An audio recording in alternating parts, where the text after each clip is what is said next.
Alright. For our FEDD project, we were tasked with creating a nuclear power probe that could give us an accurate reading of the power level when suspended in the nuclear reactor at Burlington Labs.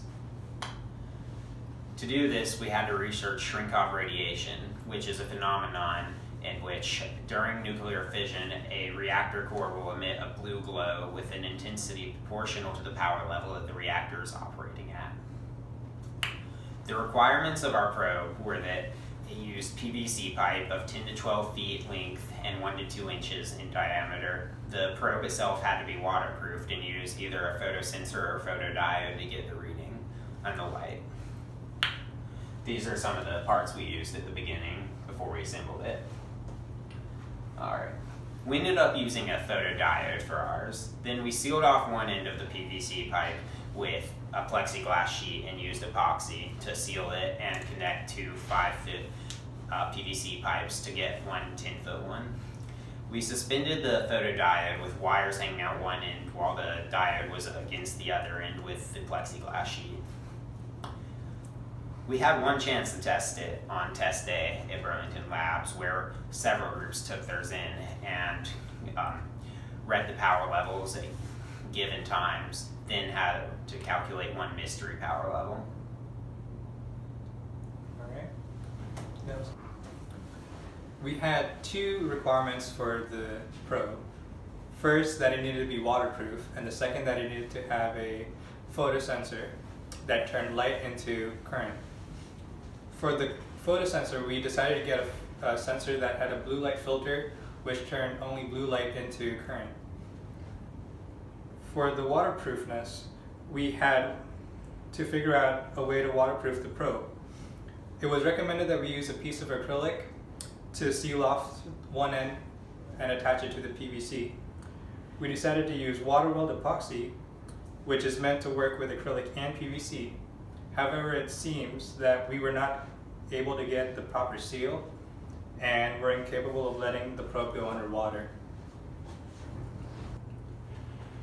So for the FEDD competition, we prepared a graph which is displayed here, and it displays the relationship between the photosensor output measured in volts and the power levels which were given to us during the test, which is in kilowatts. And we attach these points with a line on the graph and then put the estimated mystery power level on the linear graph. And during the day of FEDD, we actually received the actual power level, which was 330 kilowatts, and that gave us a percent error of 0.6%. And we displayed to the judges how it pretty well fit on our linear graph and gave us a really good error. And we also displayed to the judges how we attached the acrylic to the pipe, which was waterproof and pretty simple, which is good if you're an engineer. And thanks to our accurate readings, concise graph, and well-constructed probe, we got second place at FEDD. And this is our final product, which we brought with us to FEDD, which shows how we took the wires, used that to get a good reading through the photosensor, and then made good observations afterwards. Technically, we failed to waterproof the probe properly, in that the acrylic came off during the initial test. And after overlooking the simple error we made, we reattached the acrylic by taking the plastic sheet off of the side of the acrylic and using more epoxy.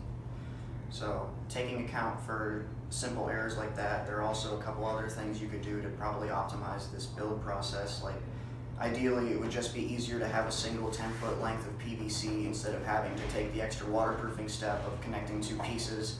Or if you're going to connect two pieces, you should be sure that you're scoring and cleaning all of your surfaces that you're applying the cement or the epoxy to, just so that they stick properly. And then, ideally, with this especially, you want to be able to test all aspects of it before your actual test in the Burlington Labs. Like, have water to test the waterproofing in, have a multimeter to make sure that your sensor is actually sensing. And then, if I were to give any advice to next year's freshmen, in a general sense, when you get a project like this, you should pay a lot of attention to all of the design guidelines and any sort of suggestions that they have for you and any sort of scale for time that they think you should be operating on, because they usually have a good sense of when and what you should be doing. If you procrastinate on this, it's going to come up and you're just going to have to do it the last minute, and you'll make stupid errors like forgetting to take a plastic sheet layer off of a piece of acrylic and technically failing one of the two things you had to do. After you pay close attention to the design guidelines they give you, you need to practice your actual presentation skills. You need to be able to stand up in front of a camera or a group of people and present ideas and facts.